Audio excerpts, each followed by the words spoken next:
Energía nuclear, ¿sí o no? Porque hay veces que vas por la carretera y ves algunos aerogeneradores que están funcionando y otros que no. Hubo un pacto entre las compañías eléctricas y el gobierno de España. ¿Los paneles solares generan residuos cancerígenos cuando acaba su vida útil? Y el gas pasó de estar a 15 euros megavatios a estar a más de 150, con lo cual el precio de electricidad se multiplicó por 10 sin ningún tipo de sentido. Es una estrategia muy típica de desinformación, porque la mayoría de las empresas propietarias decían que sus centrales nucleares no eran rentables al precio del mercado. Esto es anumerismo puro y duro.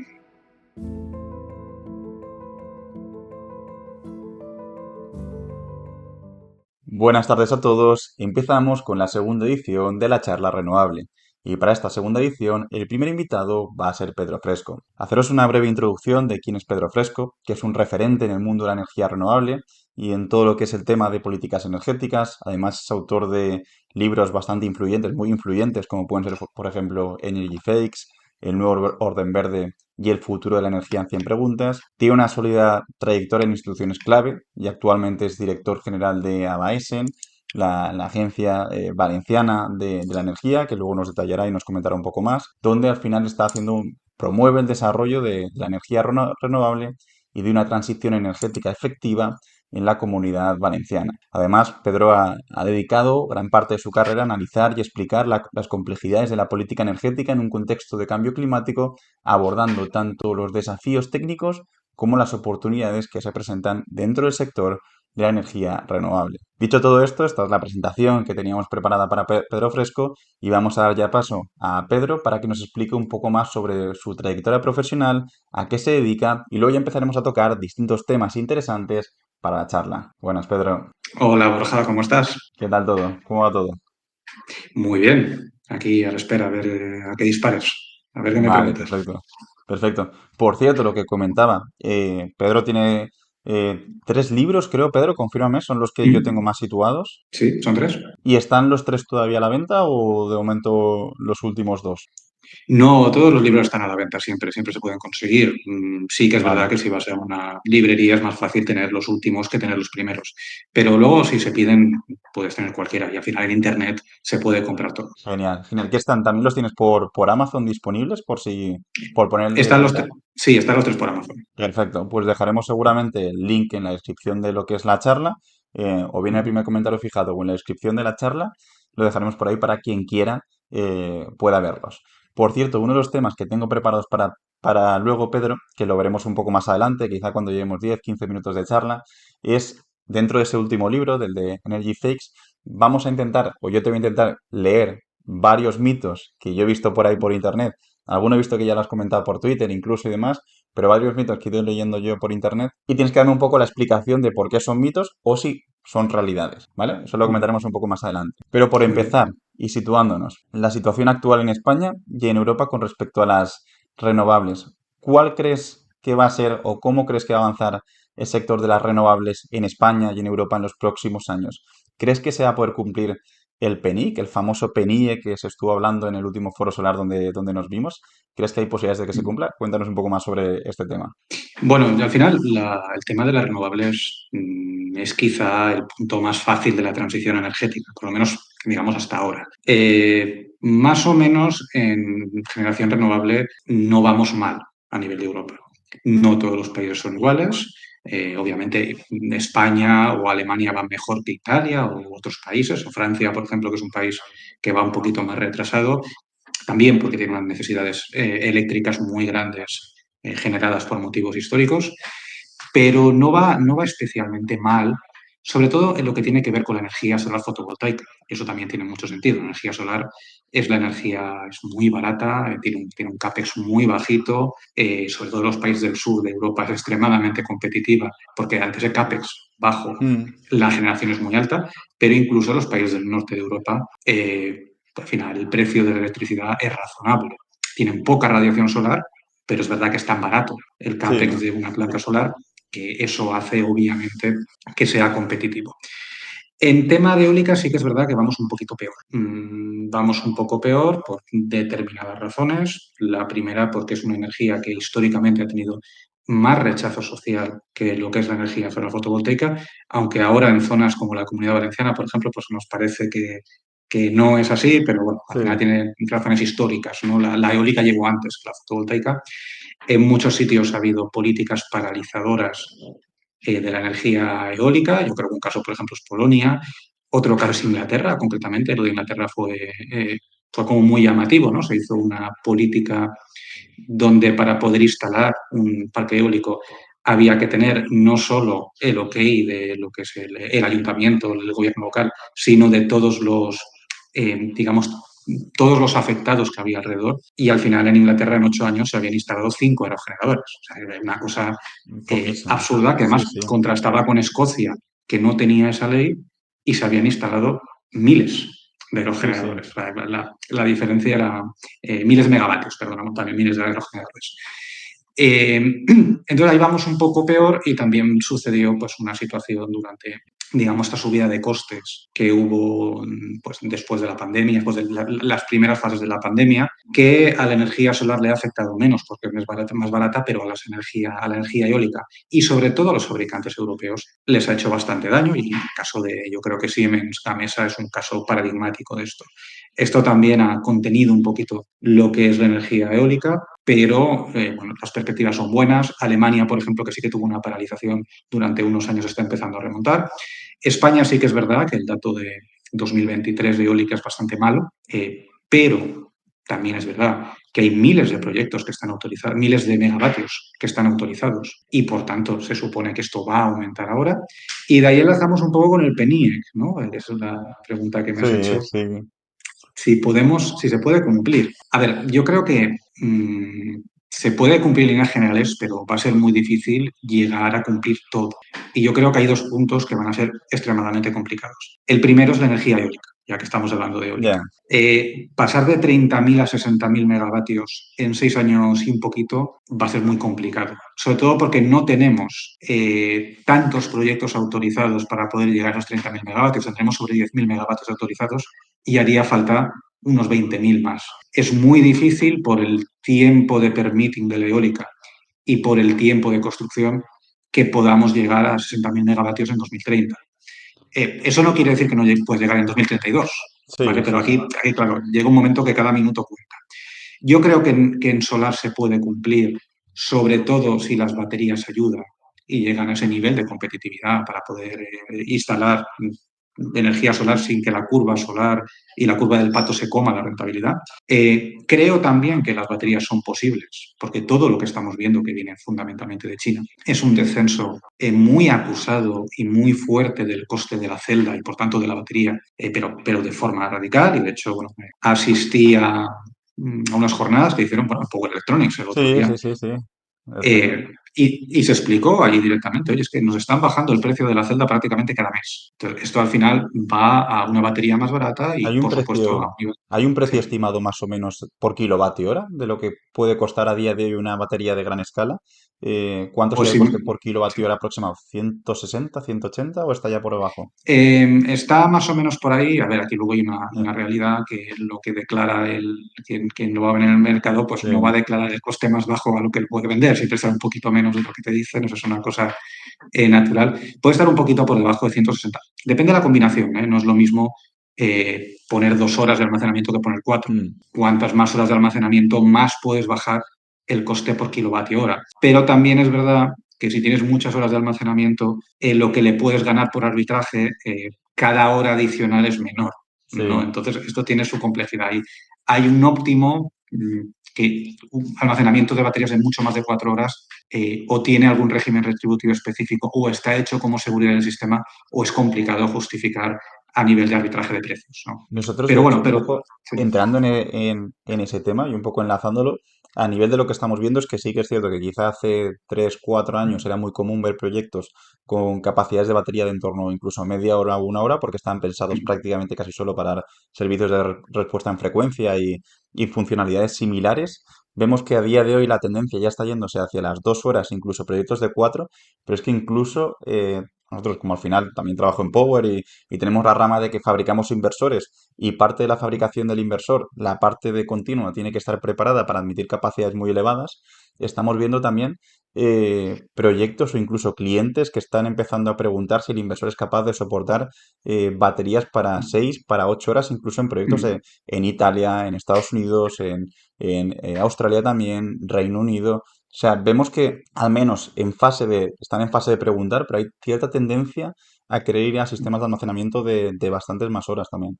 Puede ser, también puede ser que tenga que ver con el régimen retributivo específico del país. A lo mejor a través de una subasta pues el sistema te pide que Mm. tengas 6 horas de almacenamiento. Sí, Claro, tienes que ir a 6 horas porque te lo está pidiendo la subasta. O también. tienes algún tipo de remuneración por ahí. Entonces, claro, cada país es diferente. El precio solar también de Italia no es el mismo que el de España, el precio del mercado tampoco es el Sí. mismo, cada país es específico. No lo sé, esto es una cosa que se va a ir viendo con la evolución del precio. También es verdad que cuanto más bajo sea el precio del kilovatio hora, más te puedes arriesgar a hacer más horas y no a Correcto. buscar una rentabilidad, digamos, o un proyecto tan serio. Y también dependerá de otros factores. En cualquier caso, la tecnología yo creo que está y que con el régimen regulatorio específico y viendo cómo va el precio de las baterías, yo creo que sí que se puede cumplir esa cantidad de almacenamiento que se decía por ahí que era imposible, yo creo que es Ya. posible. La eólica la veo más difícil y lo que sí que veo prácticamente imposible es el tema de los vehículos eléctricos. España, lamentablemente, no va a tener 5,5 millones de vehículos enchufables en carretera en 2030, fundamentalmente porque para tenerlos, todo lo que se vendiese a partir de mañana prácticamente tendrían que ser vehículos enchufables. Y no estamos en ese punto. Esto es una lástima porque la verdad es que sí que era una cosa que es posible. Y de hecho otros mercados enseñan que es posible. Podemos irnos a países de Europa, pero yo creo que el caso de China es evidente. Pero aquí ya nos ha comido el tiempo para no llegar a 2030. Lo que no quiere decir, vuelvo a lo mismo, que en 2032 no pueda haber 5,5 millones de vehículos eléctricos. Posiblemente sí que los pueda haber, pero en 2030 va a ser muy, muy complicado. Yo creo que este es un poco el panorama general del PENIEC. Tampoco hay que interpretarlo como un checklist de que Sí. tengo que cumplirlo todo y si no lo cumplo, pues resulta que he fracasado. No es así. Pero sí que es verdad también que tiene que haber cierto equilibrio en el PENIEC entre lo que es generación renovable, lo que es almacenamiento y lo que es demanda eléctrica.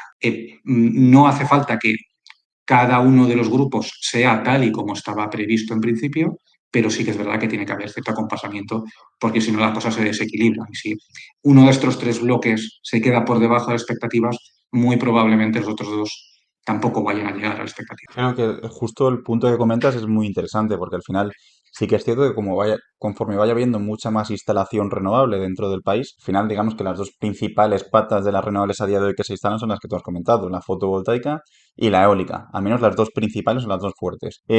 La fotovoltaica tiene la particularidad de que genera durante el día, con lo cual sí que es cierto que tiene que haber un aumento de demanda energética que acompañe, de demanda eléctrica, mejor dicho, que acompañe ese aumento de generación si queremos que la integración sea positiva y sea buena. Y creo que un poco, volviendo y comentando el tema de los parques eólicos, que es algo que a mí me produce bastante curiosidad, porque yo acabé en su día, yo hice ingeniería de la energía y luego un máster en tecnologías energéticas aquí en la Politécnica de Valencia, y acabé en 2016-2017. Yo desde que acabé entonces hasta el momento actual, sí que he visto que la fotovoltaica ha pegado un boom brutal. Pero en el momento que yo acabé la carrera, la eólica ya tenía cierta fuerza y a día de hoy prácticamente tampoco hay muchísimo más instalado. Y tú miras el mix energético de generación y con la eólica instalada que hay, el porcentaje de generación es bastante elevado. No sé si llega al 18, 19, 20% en algunos meses del año. Con lo cual, creo que es una tecnología que también debería apostarse más o al menos que haya cierta continuidad. Porque sí que se ha puesto muy de moda la fotovoltaica, que yo soy bastante pro fotovoltaica, pero creo que sería también muy interesante, que la eólica tuviera la fuerza, también la fuerza social, que es lo que creo que tú comentabas antes, que no está tan bien vista, pero sería muy interesante hacer cierto empuje social para que la eólica continuara con cierto crecimiento, porque creo que al final representa un porcentaje del mix eléctrico importante. Y es que, a diferencia de lo que está pasando con la fotovoltaica, la eólica no tira apuntamiento negativo, está consiguiendo captar el precio medio. Por tanto, más o menos, cuando pones en marcha un parque eólico, estás captando unos precios del mercado que ahora mismo son muy interesantes. Sí que es verdad lo del rechazo social, pero me gustaría matizar un poquito esto. Nosotros, por ejemplo, aquí en la Comunidad Valenciana tenemos una experiencia que está muy, muy consolidada, ¿no? Y es que todos los pueblos que tienen eólica quieren tener más eólica. Es decir, aquí hay una cuestión y tiene mucho que ver con este desarrollo renovable y también tiene que ver con este miedo que ha comenzado a aparecer con los paneles solares y con las plantas solares más grandes. Sí, Y es que cuando viene un proyecto de este tipo, hay una inquietud social que es natural. Es decir, bueno, ¿qué va a pasar? ¿No? O sea, ¿qué le va a pasar a la montaña? ¿La montaña va a cambiar? ¿O esto va a hacer ruido? ¿O esto me va a molestar? ¿O cómo se va a ver esta planta solar enorme? ¿Va a arrasar con todo? Hay un miedo, ese miedo es lógico, es natural en el ser humano. Son proyectos, bueno, pues que son grandes y que se ven.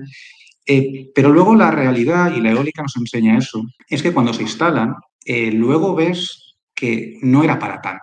O sea, que gran parte de tus miedos no eran razonables. Al final, oye, mira, pues no se escucha como yo pensaba, o esto no es tan feo como a mí me parece.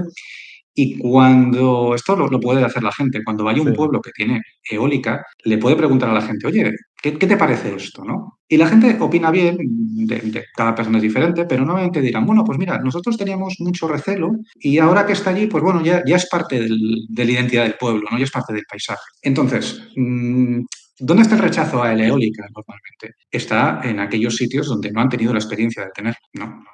En algún caso, bueno, hay algún proyecto pues, puede tener sentido ese rechazo, pero normalmente esos miedos se producen en zonas donde no han tenido la experiencia y luego se instalan y no pasa nada.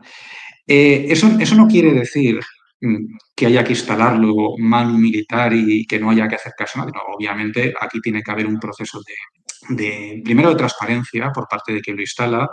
Hay que ir a hablar con la gente, hay que explicar el proyecto, hay que llevárselos a ver un parque eólico si no lo han visto nunca, porque yo creo que siempre es muy importante. Hay que ser sobre todo transparente, explicar qué va a cambiar, qué va a pasar, cómo se va a notar, y eso normalmente baja mucho lo que es la presión. No va a estar el 100% de la gente de acuerdo, eso no va a pasar nunca. En toda la vida siempre hay gente que está en contra, pero es importante pues esa gente que nota un recelo natural o un miedo natural, poder darle la transparencia y la tranquilidad suficiente de que las cosas no van a ser como ellos piensan que van a ser. Y si tienes ejemplos cercanos, yo creo que es muy importante. Oye, montar un autobús y llevar a la gente a ver algo, yo creo que siempre está bien. Y de verdad vale la pena. Y aquí en Abaesen siempre insistimos mucho con los asociados con este tipo de cosas. totalmente. Y Pero en aquí, cual, sí, un dime. poco hilando con el concepto o la opinión social con respecto a las turbinas eólicas, yo creo que aquí sí que también hay bastantes mitos que muchas veces se dicen y uno de ellos, por ejemplo, que yo lo he escuchado bastante, es que las turbinas eólicas, los aerogeneradores, matan las aves del lugar. ¿Esto es cierto o es totalmente un mito? Bueno, a ver, al final es un aspa que se está moviendo y mata aves y mata murciélagos. Eso pasa, ¿de acuerdo? Claro, no pasa al nivel de lo que la gente se está imaginando o lo que determinados grupos están intentando hacer creer. Al final, un aerogenerador mata un número determinado de aves al año. Insisto, un aerogenerador, vamos a matizar, que está en el sitio correcto. Es decir, si tú pones un aerogenerador justo en medio de una ruta migratoria, Ya. obviamente va a matar más aves que un aerogenerador puesto en un sitio, digamos, neutral, ¿no? Y ahí yo creo que hay que recalcar también que normalmente, bueno, normalmente no, hay que hacer un estudio de impacto ambiental y en el caso de que estuviera en una ruta migratoria no se instalaría ahí.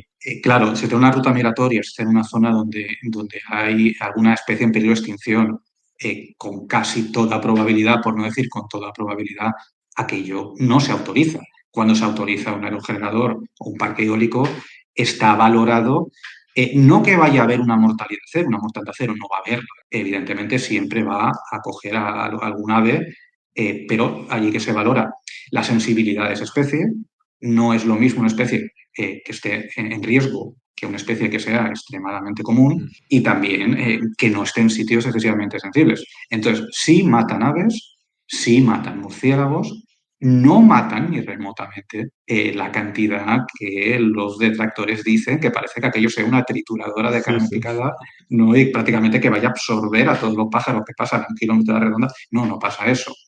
Pero insisto, en muchísimos casos se rechazan aerogeneradores y parques eólicos porque están en zonas de especies que son sensibles, ¿no? De grandes rapaces, de especies en extinción. Bueno, es que directamente ni sucede. De hecho, hay parques eólicos rechazados porque están fuera de la zona de la especie en peligro de extinción, pero está relativamente cerca. Y por si acaso la especie sale de la zona, directamente por precaución se eliminan, se recortan o se quitan. Y después hay mecanismos también de parada automática y una serie de circunstancias que a lo mejor un parque eólico que hubiese sido rechazado en una situación normal, si tiene mecanismos de parada automática cuando vienen, por ejemplo, determinadas especies y puede vigilar bien y tal, se puede autorizar, porque entonces minimizas el riesgo de ese parque eólico y en esto de los declaraciones de impacto ambiental siempre hay como un orden, ¿no? Lo Ya. primero es intentar minimizar al máximo.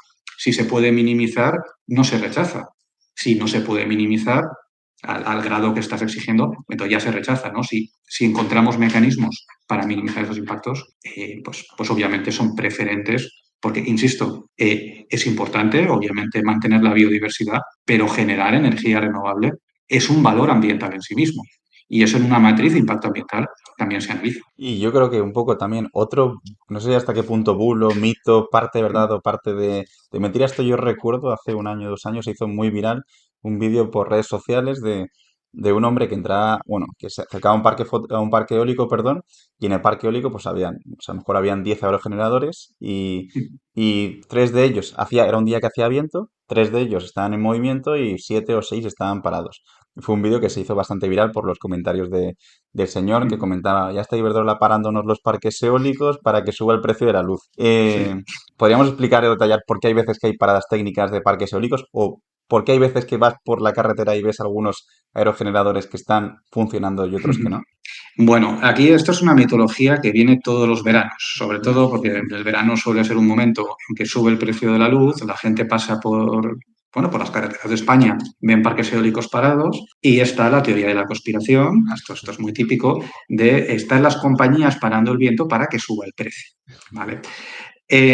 Claro, a la gente hay que explicarle que hay muchas razones por las que un parque eólico puede estar parado. La primera, la has dicho tú, que estén en mantenimiento. ¿Qué suele pasar en verano? Pues como en verano hay menos viento que en invierno, se suelen hacer los mantenimientos y las paradas técnicas en verano, con lo cual es bastante más probable que un aerogenerador esté parado por parada técnica en verano que en un mes de enero, un mes de febrero, un mes de diciembre, donde hay mucho viento y claro, la compañía quiere generar cuanto hay más viento para ganar más dinero. Es absolutamente lógico. Esa es la principal razón. Luego hay más razones. O sea, a veces las perspectivas nos engañan, ¿no? Puede ser que por la orientación o por en una zona esté pasando viento y en otra que te parece que está al lado, pero realmente el aerogenerador está a muchos kilómetros de distancia, no haya suficientemente viento para que se mueva, ¿vale? Eso también pasa.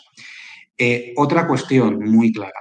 A veces hay aerogeneradores que están parados sencillamente porque no tiene sentido generar para ellos porque el precio del mercado está a cero. Y eso es una cosa que estamos comenzando a ver en los últimos tiempos. El famoso Al clipping, ¿no? final, sí, sí, pero al final es un corte económico, no es una cuestión, no es que Red Eléctrica te diga para usted el parque, que eso también puede pasar. Red Eléctrica te puede decir, oiga, está el nodo saturado, tiene usted que pararme el parque eólico. Y el parque para. Y el de al lado está encendido y la gente dice, oye, ¿por qué está encendido no funcionando?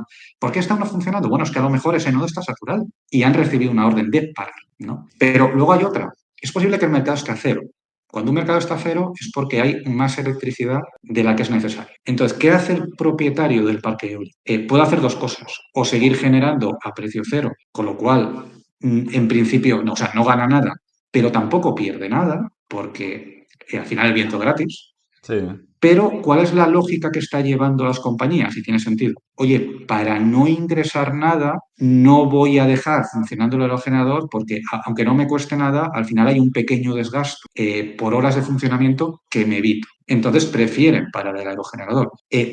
Allí no pasa nada, el precio sigue estando a cero. No tiene ningún efecto sobre lo que es el consumidor, pero tiene sentido técnico-económico para quien hace el parque. Y luego ya otra cosa que puede haber pasado es que por cualquier razón de estrategia de mercado el parque no haya casado en esa. Esto ya es una cosa un poco más técnica que habría que explicar de parques que prefieren ir al mercado secundario para ganar más dinero. Esto ya son normas del mercado. No Sí. es una conspiración de que nadie pare para manipularlo. Son normas del mercado, pueden estar mejor o peor hechas, pero a veces pasa eso. Oye, prefiero no entrar o no he entrado en casación porque he puesto un precio un poquito más alto porque mi estrategia hoy vas a ir a los mercados secundarios para sacar un poquito más de rentabilidad. Y a lo mejor ese aerogenerador que estaba parado esa hora que has pasado con el coche, la hora siguiente se activa. Por Entonces, cierto, un poco, ahora que has sacado el tema del mercado eléctrico, esto es un tema también que quería comentar, por hacer una breve explicación para quienes estén escuchando el podcast. El tema del mercado eléctrico o el precio del mercado eléctrico al final es oferta-demanda y se fija horariamente un precio y luego hay un mercado intradiario y demás. ¿Qué ocurre? Que cuando hay mucha oferta de renovables, como las renovables ofertan a 0 euros, prácticamente el precio se va a cero. Sin embargo, cuando el último tramo de casación viene fijado por ciclos combinados y demás que al final consumen gas, el precio sube mucho, el precio de la electricidad. Y es por eso que hay veces que durante un mismo día la electricidad puede estar a mediodía a 0 euros y por la tarde-noche puede estar a 100 euros el megavatio hora. Con lo cual hay mucha diferencia. ¿Crees que el método actual de casación es adecuado para el mix eléctrico que tenemos ahora mismo? Porque sí que es cierto que quizá antes del COVID veías que más o menos siempre el precio está en torno a 40, 50, 60, 70 euros megavatio hora, pero es que ahora cada día hay un precio, a cada hora hay un precio totalmente diferente y creo que eso también para la previsión o los análisis de rentabilidad de parques eólicos, parques fotovoltaicos, sistemas de almacenamiento y demás, no creo que sea lo mejor tampoco. bien, esto es una cosa un poco histórica, ¿no?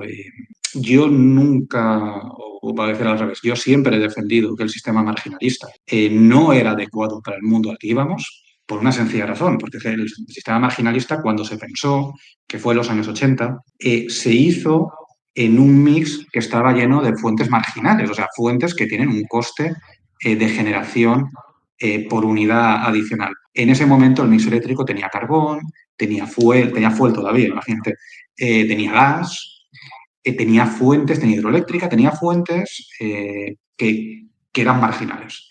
El futuro donde vamos es un sistema eléctrico donde la mayoría de fuentes van a ser inframarginales, es decir, no van a tener un coste por unidad adicional. Entonces, un sistema que te está marcando el coste del mercado por el último megavatio que entra a coste marginal en un sistema lleno de fuentes inframarginales es algo que no tiene excesivo sentido. Esto es una cosa que poca gente en España estábamos discutiendo hasta yo creo que la crisis energética de 2021-2022. Nos han dicho de todo durante muchos años, porque al final el sistema marginalista era como un dogma, era como las tablas, ¿sabes?, de Moisés escritas en piedra. Y yo creo que desde que pasó lo que pasó en el año 2021-22, que es que como, bueno, nuestra fuente marginal es el gas, y el gas pasó de estar a 15 euros megavatio a estar a más de 150, con lo cual el precio de electricidad se multiplicó por 10 sin ningún tipo de sentido, es cuando la gente le empezó a ver las costuras a este sistema. Esas costuras se vieron por arriba, esas costuras también se pueden ver por abajo. Se puede ir a precio cero permanentemente o de forma o durante demasiadas horas para que nada tenga sentido. Porque al final, sí, tú no tienes coste marginal en una planta solar o una planta eólica, pero tienes que pagar la La inversión que has hecho. inversión, No correcto. puedes estar cobrando permanente a precio cero porque si no, todo el mundo se arruina y el sistema eléctrico se hunde. Entonces, yo creo que esto no tiene sentido. Creo que además no tiene sentido, por lo menos para la mayoría de la energía, lo que no quiere decir que pueda haber un pequeño mercado para acabar de ajustar la oferta y la demanda, que sí que pueda ser marginal. Eh, Creo que esto es una cosa que se ha ido ganando con el tiempo, o sea, cada vez más economistas, pero curiosamente quizá no economistas especializados en energía, ¿no? Economistas más generalistas que van diciendo, bueno, pues que el sistema marginalista al final no tiene sentido ni que sea tan amplio, ni que vaya a funcionar bien con tanta fuente inframarginal, pero todavía, a pesar de lo evidente que lo vemos, seguimos siendo una minoría. O sea, durante demasiado tiempo el sistema marginalista se ha establecido como una ley prácticamente física, cuando Sí. no es más que un convenio económico para cómo valorar una cosa. Sí que es verdad que empieza a resquebrajarse, es verdad que empieza a haber gente que dice, bueno, vale, sistema marginalista sí, pero no para todo el mercado, sino para partes más pequeñas del mercado. Yo creo que al final allí podemos llegar a una especie de consenso entre, digamos, marginalistas y no marginalistas, pero es increíble cómo se sigue manteniendo por parte de mucha gente una ortodoxia aprendida y sé que es aprendida, porque yo que llevo muchos años en el sector de energía, a mí también me han enseñado esto como un dogma, una ortodoxia aprendida de que esto es una perfección matemática, ¿no? No, es una cuestión de constructo económico. No va a funcionar igual con carbón y con gas que con eólica y con fotovoltaica. Yo creo que es evidente y Totalmente. me parece que, bueno, esto yo lo veo muy claro, también porque lo he defendido toda la vida. Y tengo esa pequeña satisfacción de ver, después de lo que pasó, que mucha gente ha aceptado que esto es así. Pero creo que es una cosa a insistir, porque ahora que el precio vuelve a bajar, pues parece que se nos han olvidado las lecciones de la crisis energética. Yo es que creo que es un tema, a mí ya me resultó curioso, o sea, yo igual dentro de lo que es la carrera, creo que en tercero o así teníamos una asignatura que era mercados energéticos. Y en la asignatura de mercados energéticos se explicaba el método de casación del precio de la electricidad en España. A mí ya me resulta, desde quizá la inocencia ya me resultaba curioso, digo, oye, si han entrado X megavatios hora de renovable en el mercado, ¿por qué se tienen que pagar al mismo precio que el gas? Si entre comillas, como tú decías, entre comillas es gratis. Luego hay que pagar, obviamente, la inversión. ¿Por qué se tiene que pagar al mismo precio? Ya me chirriaba. Desde la inocencia pensaba, oye, estamos instalando renovables para reducir el precio de la electricidad, pero resulta que no se reduce porque el precio viene fijado por el último megavatio hora, que es el gas, con lo cual, si al señor de Rusia le da por subir el gas, pues nos repercute a todos. Con lo cual, yo ya era también bastante escéptico al método cuando todavía había bastante poca renovable en España. Con lo cual, yo creo que la situación a día de hoy es que es negativa prácticamente para casi todo el mundo. Porque cuando la electricidad está en cero, no es rentable para nadie. O sea, para los productores de energía no es rentable. Esas horas no están dando rentabilidad. Mínimamente tendrían que tener un precio superior a su LCOE para tener rentabilidad o para amortizar la inversión. Y cuando el precio está muy alto, acaba repercutiendo negativamente sobre los usuarios finales. Con lo cual creo que es algo que, como bien decías, debería reestudiarse y reestructurarse. Claro, pero nosotros lo estamos viendo, analizando, porque ni tú ni yo somos economistas, lo estamos viendo analizando la realidad del mercado y todo esto. Pero hay muchos economistas que te dicen, no, si un megavatio hora es igual en un caso o en otro, tiene que valer lo mismo. Ya. Porque el marginalismo es lo que marca toda la economía, que al final, a nivel de venta, tiene sentido. Quiero decir, yo si tengo un tomate que es igual que otro tomate y el mercado está a 10 y a mí me cuesta uno producir, perdón, no lo voy a vender a 2, lo voy a vender a 10 o a 9,99 porque puedo hacerlo. Yo ya marginalizo como vendedor, me voy al precio marginal. Pero, insisto, no tiene ningún tipo de sentido por lo que hemos visto, porque hemos visto cómo se revienta por arriba y genera ganancias prácticamente infinitas a los generadores y a los marginales. Estamos viendo cómo se rompe por abajo y genera la ruina perpetua para todo el mundo. Al final, esto es un poco, vamos con la bola de fuego, ¿no? Le vamos haciendo Sí. así, ¿no? Y no pasa nada porque, bueno, no llega el momento en que está suficientemente tiempo en la mano para quemarse. Pero al final vemos esto y yo muchas veces estoy hablando con economistas, me miraban como si estuviese loco. No, no, no, pero si es un megavatio, pero si es lo mismo, no puede valer distinto. No, ya, es que usted está marginalizando al cuadrado. Ya se marginaliza en el precio de venta, ya se encarga la Sí, sí. comercializadora de marginalizarlo. No remarginalice, ¿no? Esto Natalia Fabra lo llama ultramarginal. Dice, ¿no? Que se marginaliza dos veces, ¿no? Es un tema complicado y tiene mucho que ver con los dogmas aprendidos y con los aprendizajes previos. Y por eso yo este tema lo trato en el libro, lo trato en Energy Fakes.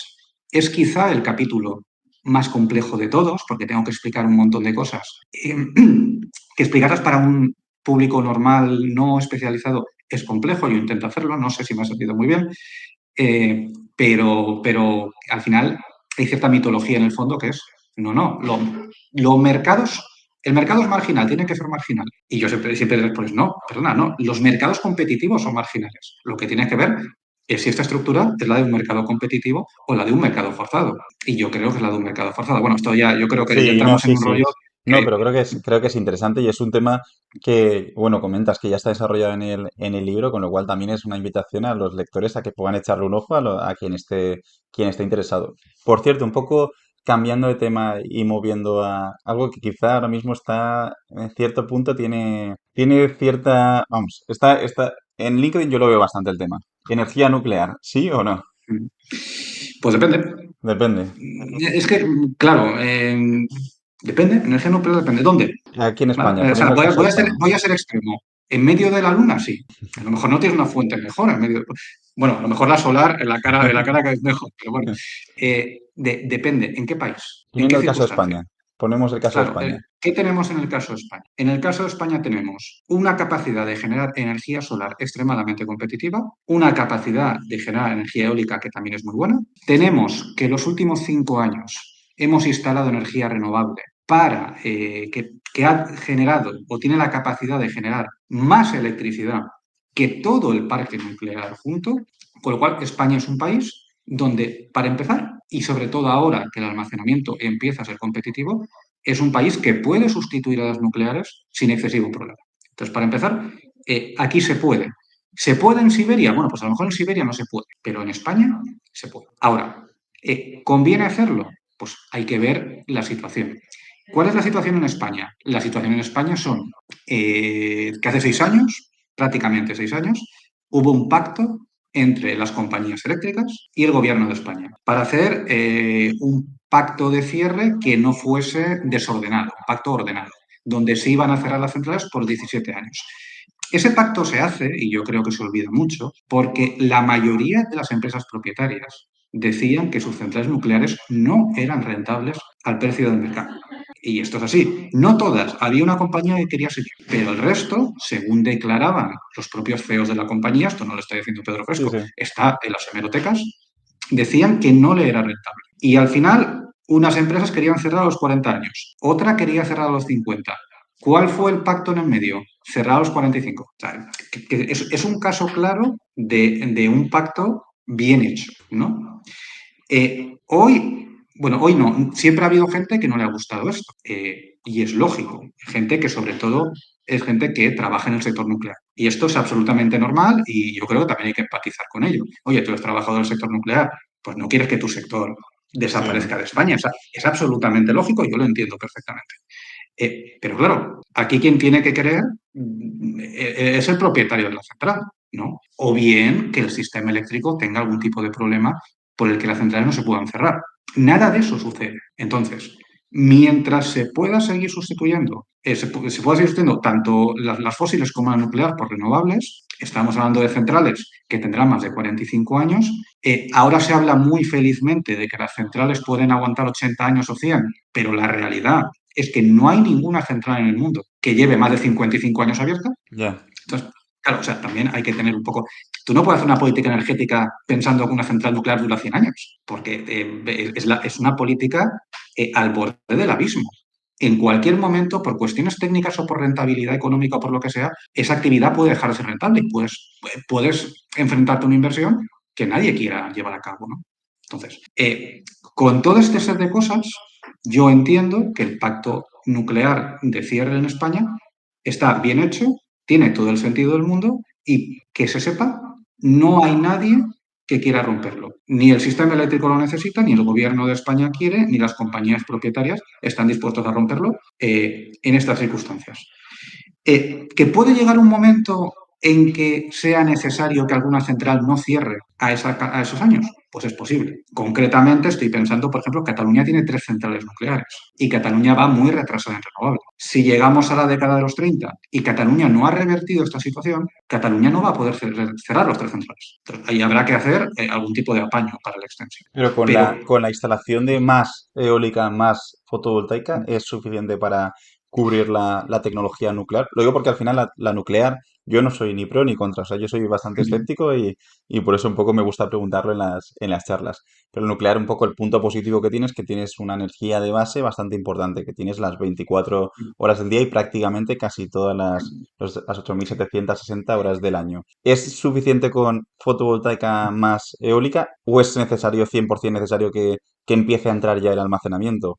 Que es algo que por ahora está siendo también bastante lento, al menos aquí en España. sí, lo primero, por matizar antes, esa estabilidad que tú has comentado como una virtud, realmente no es una virtud, es un defecto.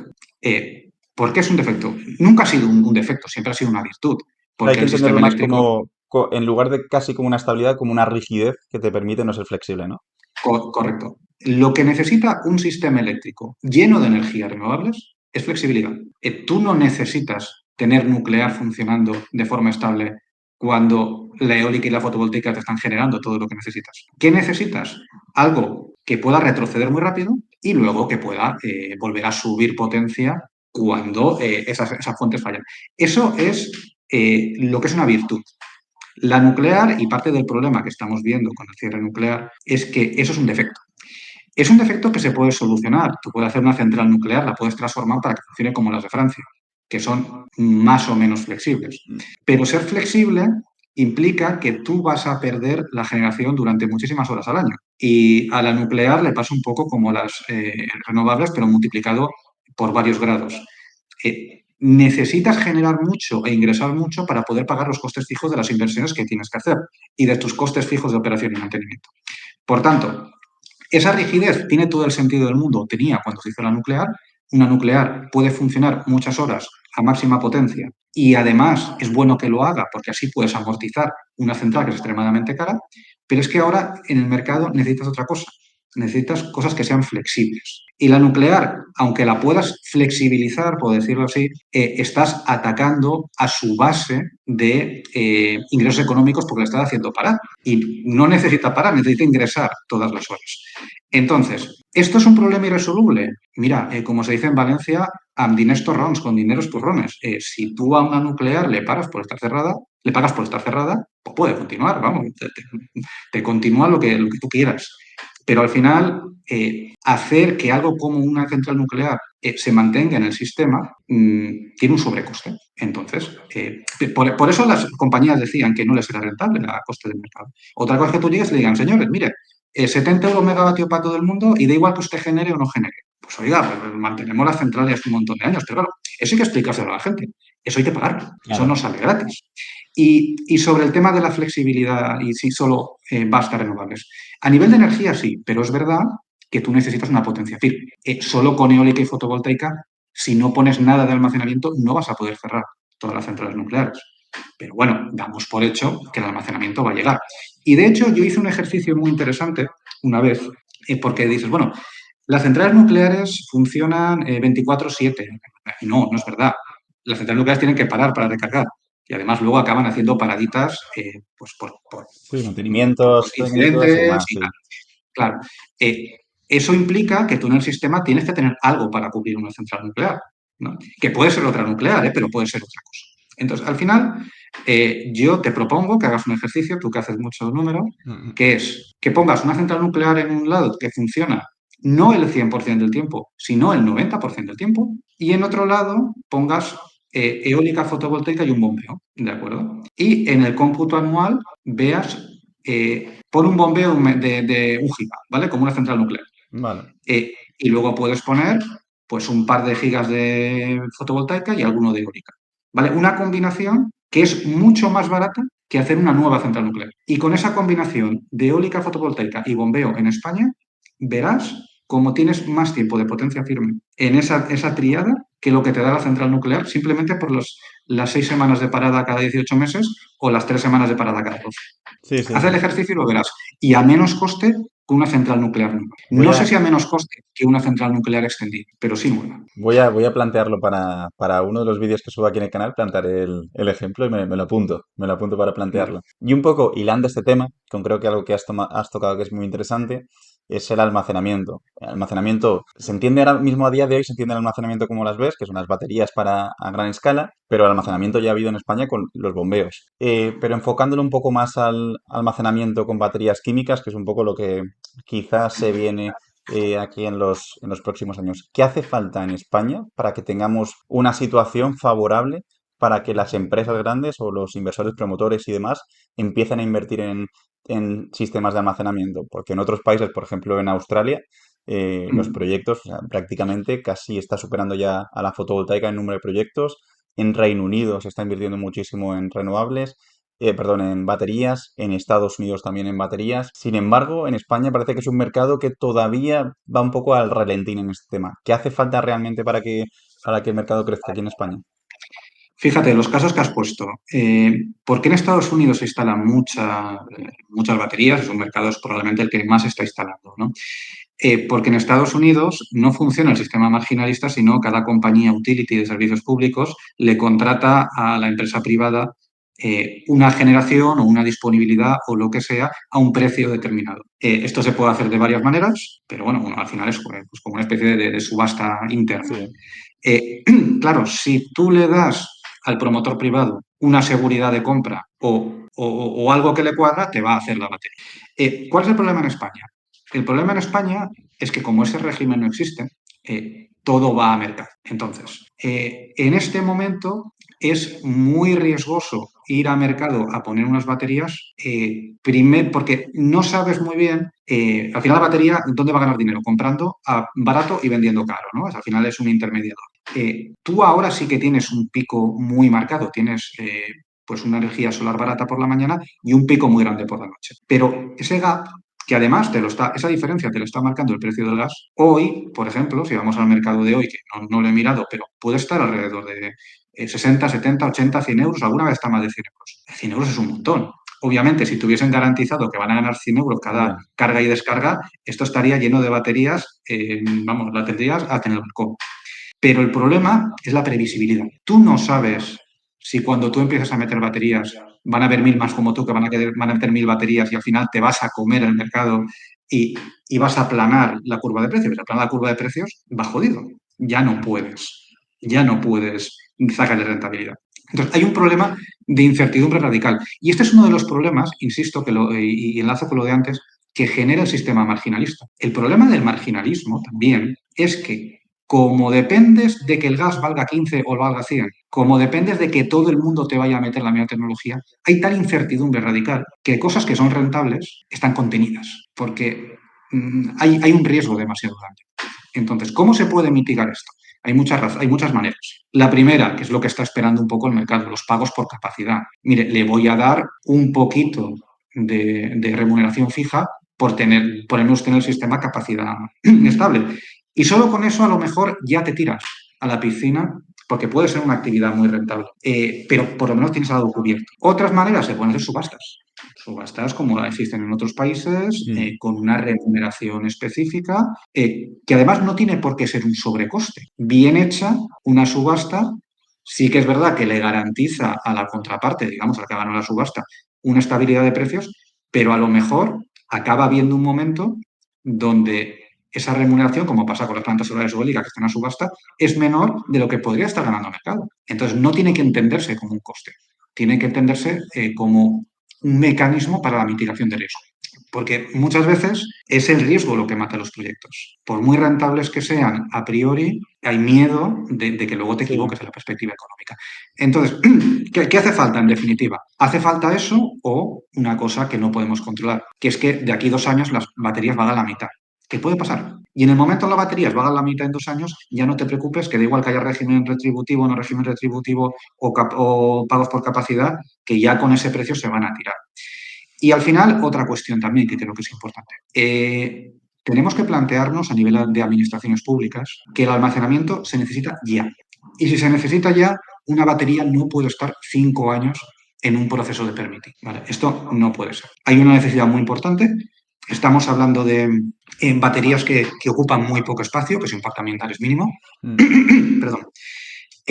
Tenemos que permitir que algún procedimiento acelerado de utilización de baterías para poder tenerlas en el mercado, pero claro, esto es muy fácil de instalar, vienen premontadas, o sea, Totalmente. en el momento tengas el permitting, la puedes tener, lo que es la obra civil, en cuestión de semanas la tienes hecha. Y puedo estar exagerando lo de las semanas. Es muy importante tanto una conexión rápida después a la red eléctrica, como sobre todo un proceso de permitting rápido, para que en el momento aparezca cualquiera de estos mecanismos que permita ya, digamos, que todo el mundo se lance, no solo a autorizar, porque ya hay muchísimos gigas que están en autorización, sino a construir fehacientemente, a construirlo de verdad, que se haga rápido. Y que, por tanto, porque si no, el PNIE va a ser imposible de cumplir. Y no solo Totalmente. va a ser imposible de cumplir, sino vamos a llegar a que el mercado renovable se va a paralizar a la espera de que haya suficiente almacenamiento que le permita un hueco para seguir creciendo. Ahora mismo tenemos que acompasar una cosa con la otra y tenemos que permitir que el proceso de permitting de las baterías sea más rápido que el de las renovables, porque si no vamos a inducir un parón renovable por culpa de nuestros retrasos administrativos. Que a mí, mi punto de vista o mi perspectiva es que el almacenamiento básico de las baterías no se tienen que entender como un, digamos, como un consumidor o un productor de energía dentro del mercado, sino más como parte de la estructura de la red eléctrica del mismo. O sea, al final tú cuando red eléctrica en este caso, o se instala una nueva red para llevar, por ejemplo, una red desde un punto A hasta el pueblo que está en la zona X, no se estudia la red como consumidor o como productor de energía. Se estudia la red como un elemento básico para que la energía pueda llegar de un lado a otro. Mi punto de vista es que las baterías tienen que entenderse como un mecanismo de la estructura de la red eléctrica. Es decir, si tú quieres tener capacidad para instalar 10 gigavatios más de fotovoltaica, pues tienen que venir acompañados de una parte de estructura de almacenamiento que te permita integrarlos en la red. Porque si no tienes unas baterías, lo que va a pasar es que por mucha más fotovoltaica que instales, pues durante el día estarán capadas porque sobra energía, entre comillas, y no hay demanda eléctrica suficiente. Con lo cual, mi punto de vista es que también tiene que entenderse la batería como una parte de la estructura y que el beneficio no sea directamente por, oye, compro en horas baratas y vendo en horas caras, porque al final es lo que tú pasas. Si todo el mundo hace lo mismo, al final se aplana la curva de mercado y no hay beneficio, sino como un ingreso asociado a ser parte de la estructura, que es lo que tú comentabas, Mm. mercados de capacidad, respuesta en frecuencia, estabilidad de red, y al final estás dando soporte a la red eléctrica, estás permitiendo que haya integración de renovables. Si a lo mejor sin esas baterías no podrías integrar los sistemas de renovables que se quieren integrar. Hay una diferencia de, como de sistema económico, ¿no? Lo que hemos hablado antes del marginalismo en Europa y no en Estados Unidos. Es decir, desde un punto de vista con otro sistema, digamos, de ley de la energía, tú las baterías podían ser parte de que el operador del sistema, que Red Eléctrica, le dijese, mire, abro aquí una subasta, necesito 2 gigas de almacenamiento aquí. En estas son las condiciones. ¿Quién viene? Vale, viene usted, pero usted va a hacer lo que yo le diga como operador del sistema. Eso es un poco lo que pasa en subastas en Australia, en India, en Estados Mm. Unidos. Es una forma de hacerlo. La otra forma, que es exactamente la contraria, es, oiga, ponga usted la batería y apáñese comprando y vendiendo y ganando dinero. Ya. Y luego, entre estos dos extremos, ¿no? Hay un montón de situaciones intermedias, que son pagos por capacidad, una subasta parcial, donde a lo mejor yo en la subasta te exijo que siempre me tengas una hora al servicio del sistema, pero el resto lo puedes gestionar como tú quieras. Siempre entre la planificación más estricta y el sistema más liberal, por decirlo así, siempre hay un montón de situaciones intermedias. Y al final creo que tal y como existe el sistema en Europa del sistema eléctrico, tenemos que estudiar esas cantidades de situaciones intermedias porque ir a lo de Estados Unidos sería directamente destruir el sistema marginalista y, bueno, pues la Unión Europea pues, no te lo va a permitir. Eso no Obviamente, lo puedes hacer. obviamente. Por cierto, Pedro, por ir a una última sección, que es la que comentaba al inicio del vídeo, vamos a ver algunos de los fakes, bulos, mitos sobre las renovables que yo he leído y he podido recopilar y me explicas por qué, si son verdad o si son fake, un poco por qué son, ¿vale? Entonces, dame un segundo que tengo aquí algunos apuntados. Vale, el primero creo que es bastante. Mira, el primero lo comentaste tú en Twitter, creo que hace una semana o así aproximadamente. Y era porque se hizo viral un vídeo, es un vídeo bastante famoso donde están los paneles fotovoltaicos instalados en una montaña y el chico que lo compartía decía que tenían cromo, tal y demás. Con lo cual, el primer energy fake o el primer mito que hay que desmentir sería: ¿los paneles solares generan residuos cancerígenos cuando acaba su vida útil? No, y sobre todo en España no. Sí es verdad, todos los mitos, una cosa que tienen, y por lo que son tan perdurables en el tiempo, es que tienen una pequeña parte de verdad. Una pequeña parte de verdad que luego se aplica donde no se debe aplicar, ¿no? ¿Qué es lo que pasa aquí? Es verdad que existen dos tipos de paneles solares tecnológicamente que todavía existen en el mundo, que llevan cromo y llevan galio, ¿de acuerdo? Esos prácticamente solo se venden en Estados Unidos. En Europa no se venden, yo creo que en China tampoco. Es una tecnología como muy americana, que en su momento prometía mucho, pero claro, tal fue la caída de costes del silicio Sí. que ahora mismo no tiene especial sentido, la mantienen los americanos un poco porque es muy simple. Entonces, ¿Pueden ser eh, los módulos de Fersolar? Los de... no lo sé. Es que ellos Pero, sí, bueno, hacen paneles con tecnología thin film y creo que aprovechan la tecnología sí, que esos son. comentas. Vale, pues entonces sí que son. Entonces, esos sí que llevan cromo y llevan galio. ¿de acuerdo? Que al final son dos metales que, pues, que son pesados y que son contaminantes. Pero en Europa ninguno lleva esto. Los paneles, y en Europa y en la gran mayoría del mundo, y el 99% de los paneles que se venden en el mundo son de silicio. ¿Qué llevan? Silicio, aluminio, vidrio, unos cables y cristal. Sí, Allí no va a haber contaminación de nada y no va a pasar nada. Pero es que incluso en los paneles de película fina, que es lo que estás hablando, que pueden llevar cromo y pueden llevar galio, que por cierto no eran los que estaban instalados en aquel fake de internet ya, de que se había roto por un tornado, esos eran de silicio también. Pues bueno, esos en Estados Unidos pasan unas pruebas, que son unas pruebas de lixiviado, básicamente. Oiga, vamos a comprobar si esto la lluvia, el agua puede arrastrar sustancias a la tierra y por tanto contaminarla. Si pasan las pruebas de lixiviado, que es lo normal, ese panel en Estados Unidos se considera un residuo no peligroso, porque a pesar de que ese cromo existe dentro, está tan bien encapsulado que no se puede liberar. Si no pasan esa prueba, entonces sí que sería un residuo peligroso.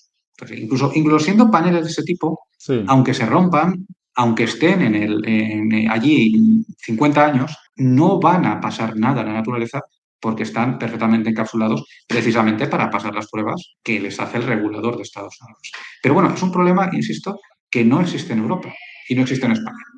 Un problema, otro mito, que este mito sí que está aquí en España y de hecho es bastante reciente y creo que han habido ciertas protestas, no sé si ha sido en Andalucía, en Murcia o demás. Y ha habido alguna noticia así un poco escandalosa que decían, las plantas fotovoltaicas o los huertos solares están robándole el terreno a los agricultores. Esto es anumerismo puro y duro, ¿no? En España hay más de 25 millones de hectáreas de cultivos, de hecho, agrícolas, no de cultivos, porque muchas Sí, partes agrícolas están abandonadas. Hace años, hace décadas, había más todavía, porque ha habido parte de las parcelas que antiguamente eran agrícolas, hace décadas, que se han ido abandonando, porque no eran rentables, porque no eran productivas, o porque la humanidad, la gente se ha dedicado a otra cosa. ¿No? Hace 100 años el 90% de la población vivía de la agricultura, hoy en día no. Con lo cual ha habido un proceso de abandono y esas parcelas se han convertido en masas forestales. Pero al final simplemente hay que hacer el número de esto. O sea, en España hay 30.000 megavatios de energía solar fotovoltaica que no están en tejados. ¿Vale? Bueno, no, realmente hay menos. Pero pon que hay 30.000. Ocupan 60.000 hectáreas.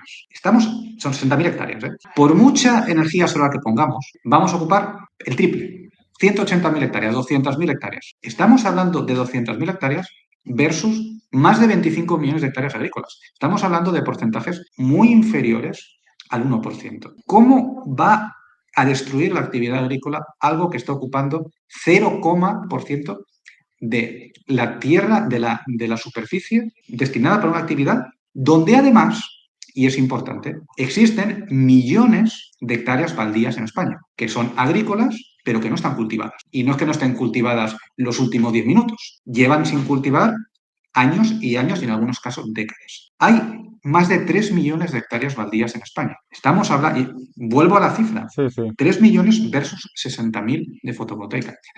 Es una cosa que no tiene ningún sentido y más en un país que es fuertemente exportador de alimentos, porque ya está como ya la pirueta y el doble tirabuzón a la que estás comentando. No, es que, perdone, se está poniendo en riesgo la soberanía alimentaria. Y dice, pero señor, pero si usted está haciendo la mitad de verduras de Europa, pero ¿cómo que la soberanía alimentaria? Por Sí, una sí. ocupación, que el otro día más lo comparaba, que decía, no, es que las plantas fotovoltaicas están arrancando olivares. Y yo miraba las estadísticas de los últimos 10 años y digo, vamos a ver, en 10 años se han puesto 50.000 hectáreas para fotovoltaica y los olivares han aumentado 200.000 hectáreas.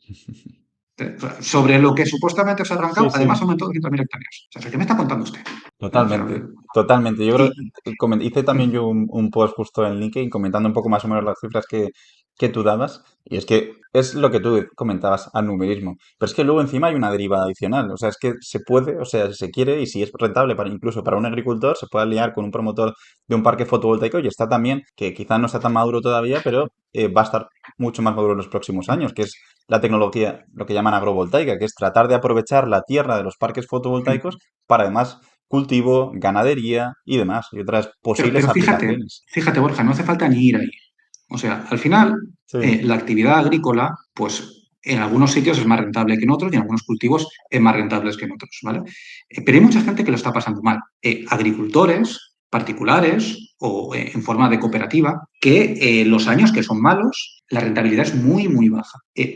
Poder coger una pequeña parte de ese terreno, de esos agricultores, de esas cooperativas, poder destinar a la fotovoltaica y que eso le dé ingresos a esos mismos agricultores, estás consiguiendo que diversifiquen una actividad con otra actividad que muchas veces van, además, son contracíclicas una con la otra, porque cuando los precios de la energía están muy altos, los agricultores sufren mucho por el coste de los pozos, por el coste de regar o incluso de los propios fertilizantes, pero cuando la energía está muy cara, si tú tienes una actividad de generación, ganas más. O sea, si esto se orienta bien, podrías permitir, con una participación adecuada, y es una cosa que tenemos que trabajar, y ahí yo creo que el sector renovable también tiene que trabajar bien aquí, puede ofrecer al mundo rural, sobre todo a los que tienen esas actividades económicas, una posibilidad de diversificación económica que va a permitir que cuando tu actividad agraria no sea rentable, no cierres el chiringuito y te vayas y lo dejes. Entonces, creo que, sinceramente, que tenemos que trabajar mucho en cómo las energías renovables pueden permitir no esa amenaza que venden algunos a la agricultura, sino lo contrario. Pueden permitir un proceso de diversificación económica que permita a la agricultura incluso mantenerse en situaciones complicadas. Y creo que se puede hacer, pero al final también, primero hay que trabajar, segundo hay que pensar mucho, hay que estrujarse los sesos para ver qué podemos hacer y también hay que entrar en un proceso de diálogo constructivo con el sector agrario, que ya está existiendo, que independientemente de lo que veamos en medios de comunicación, existe y hay muchísima gente, muchísimos propietarios de terrenos agrícolas y campesinos que no ven la amenaza, sino ven la oportunidad. Otros actores sí ven la amenaza. Y de hecho hay muchos actores que ven la amenaza porque, ¿cómo digo esto sin que se me enfade nadie? Eh, Porque a veces que la gente esté muy desesperada les viene bien, Ya. ¿vale? Para comprar barato determinadas cosas. Eso también lo estamos viendo. O sea, que aquí hay un mundo, yo siempre le digo a la gente, mucho cuidado con lo que sale en los medios, mucho, sobre todo en las redes sociales ya ni hablamos, que la realidad de estos conflictos en el territorio entre energías renovables y agricultura, paisaje, ruralidad, llámalo X, la realidad se parece poco a lo que sale en los medios. Totalmente, totalmente, totalmente. Y por último, bueno, dos fails más que tengo aquí escritos. Uno creo que es más conspiranoico casi, pero que tuvo mucho movimiento durante abril de este año porque justo Jordi Wild, no sé si lo conoces, que tiene un podcast ultra conocido de Wild Project, trajo a un chico que daba el tiempo y demás en Antena 3 versus uno que decía que era doctor en, no me acuerdo, en ciencias energéticas o cualquier cosa. Total, que ese está bastante en contra del cambio climático. Y, y fue un podcast que se hizo bastante viral. De hecho, estaba viendo ahora las visualizaciones que tenía, pero yo creo que a 1 o 2 millones de visitas, donde salía un señor, decía que el cambio climático era todo fake, toda mentira y demás. Entonces, un poco el bulo que quería comentar ahora, espérate que lo tengo por aquí, es ¿el cambio climático es un mito inventado por las grandes empresas y los gobiernos para ganar dinero o es real? Bueno, yo creo que la respuesta está de más, ¿no? Está clara. Pero tiene mucho interés lo que estás planteando, porque es el claro caso, yo creo que es la conspiración madre de todas las conspiraciones energéticas que estamos viendo. O sea, plantear que esto es una conspiración de las empresas, cuando la realidad de la historia te dice que era precisamente, es que al revés, las empresas petroleras durante años y años y años estuvieron creando una contrainformación que era falsa contra las evidencias científicas que decían que su actividad, que era quemar combustibles fósiles, estaba calentando el planeta. Esto está certificado, esto es historia. O sea, aquí la única conspiración, no se puede llamar conspiración, la única cosa que ha pasado es que las compañías de combustibles fósiles, petroleras fundamentalmente, durante décadas estuvieron ocultando información que tenían y creando lo que llamamos bulos y fakes, que en ese momento pues, se llamaría de otra manera, para combatir la evidencia científica. Y de esto, cuando saltamos a la realidad y vemos a personajes de este tipo decir esto porque se ha creado un movimiento conspirativo a nivel internacional, que quiere atentar, que considera que lo que llaman globalismo o Agenda 2030 y esto lo extienden al cambio climático, lo extienden a renovables, lo extienden a todo, han creado una gran conspiración en su cabeza para intentar defender posicionamientos políticos no precisamente moderados. Entonces, esto está allí y, bueno, así he contado esto, pero la gente que cree en estas cosas acaba creyendo pues, en las conspiraciones de la vacuna del COVID, en los chemtrails, Sí, sí, sí. Y es que no creen en fantasmas porque no está de moda, pero también creerían si estuviese de moda. estaba, mientras lo comentabas y demás, estaba tratando de buscar el podcast y el podcast en sí tiene 1,5 millones de visitas, con lo cual el alcance es brutal. Dentro de ese alcance, obviamente, hay gente razonable y que tiene criterio suficiente para determinar qué es real y qué es mentira, pero también dentro de ese porcentaje, de ese gran número de gente, hay mucha gente que se lo cree. Y de hecho, luego incluso hay un clip que hacen del podcast de 30 minutos donde se titula ¿Existe realmente el cambio climático o no? Y comentan, científicos con ideas muy dispares no se ponen de acuerdo o algo así. Y en este caso, este clip en concreto también llega a 285.000 personas, estoy viendo ahora mismo, con lo cual es una Esto barbaridad. es una estrategia muy típica de desinformación, que dice, no, dos científicos opinan lo contrario. Sí, lo que pasa es que uno representa lo que dice el 99,9% y el otro el 0,1% porque frikis hay Totalmente. en todas partes, ¿no? Y es así, o sea, al final, el otro día escuchaba una científica, le leía que decía que debajo del CERN había un portal interdimensional a otra dimensión. Y no sé si lo has leído, Y y esto era sí una la he visto señora que tenía captalia, ¿no? sí, tenía un doctorado, yo no sé en qué, si Sí. en parapsicología o que tenía esta señora el doctorado, pero era una científica, claro, pues tú puedes hacer un debate en la tele entre la científica que dice que hay un portal interdimensional entre tal y otro señor que representa a todos los científicos del mundo y pones en un podcast de estos. La comunidad científica está dividida. Oiga, no, está dividida, no. Aquí tiene una señora porque no está en sus cabales. ¿Sabes? Y Sí, esto es sí. lo que pasa con los escépticos del cambio climático. Y además, muchas veces también son estrategias de desinformación. Hay gente dentro de lo que es la ciencia climática que tiene opiniones ligeramente diferentes a otros respecto a tipping points o respecto a cuestiones de segundo grado de cómo va a afectar el calentamiento global a determinadas zonas de la Tierra. Pues lo que hace esta gente es confundir e intentar que cualquier cosa que no está 100% clara, porque al final en el tema del cambio climático hay cosas que están prácticamente 100% claras, pero luego hay otras pues que son más locales, en que hay cierta duda, presentar eso como si hubiese una duda científica real sobre el cambio climático de origen antropogénico o que los gases de efecto invernadero calientan la Tierra, que es una cosa que se sabe desde el siglo XIX. Eh, Totalmente. y son estrategias de desinformación, además son muy habituales y han funcionado durante toda la historia. Todo esto no es distinto a lo que era el antiintelectualismo de los años 30 del siglo pasado o a lo que era la anticiencia del periodo inquisitorial o el periodo anterior bueno, incluso el propio siglo XIX llegó a pasar. Son cosas que han existido históricamente y que ahora se replican bajo otras estrategias. Pero al final está lo mismo. Es la anticiencia, el antiintelectualismo, el crear una conspiración para defender determinados intereses políticos que no puedes defender de forma honesta y necesitas fabricar una conspiración irreal y no hay más. Y Y yo creo que que aquí tengamos que vernos. se añade Dime, un dime. punto adicional, se añade un punto adicional que yo creo que en todo el tema de redes sociales, cualquier opinión dispar, cualquier opinión llamativa, destaca mucho más que a lo mejor la opinión más cuerda, más real o que es como es. Un tema claro de esto es el terraplanismo, que es algo que está clarísimo, Mm, pero salen dos frikis, como tú bien comentas, a hablar del terraplanismo y son vídeos que se viralizan.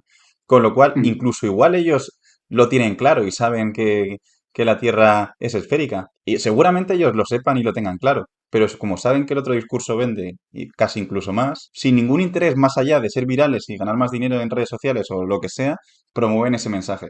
Porque saben que les funciona bien para su canal y les da mucha más audiencia. Sí, es verdad, las redes sociales tienen esto. También es verdad que nosotros ahora solo vemos el lado oscuro de Internet. Yo escuchaba a Bill Gates el otro día decir, oye, yo cuando estábamos con Internet y empezamos con esto, claro, yo no me imaginé nunca que una fuente al conocimiento como esta se podía utilizar para la desinformación, ¿no? Y para todo esto. Estaba comentando las teorías de que era un reptiliano, ¿no? Y estas cosas que también se dicen de Bill Gates.